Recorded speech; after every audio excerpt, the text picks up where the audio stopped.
So, ayan guys, 11 PM bumaba ako para kumain kasi nagutom ko niyan. And naghanap ako ng food. Lata naman wala na kaming stock. Yun, nakita ko yung maanghang na yan. And kinuha ko na rin pala to para gumawa ng homemade milk tea. Milk tea!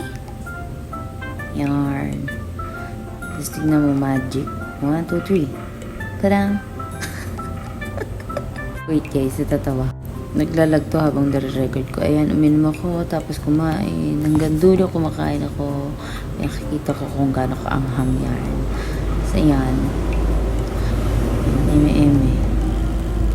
So bahala na kayo manood. Nagutom lang naman ako. Shinare ko lang naman ako kumakain ako ngayong mga oras na yan. Ayan. Naman.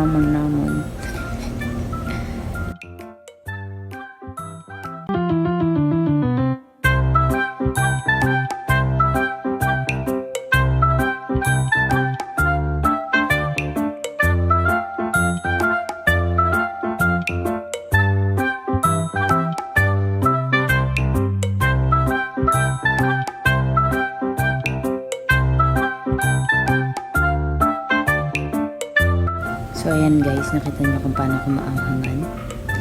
Ayan yung pagmumukha ko. Thanks for watching!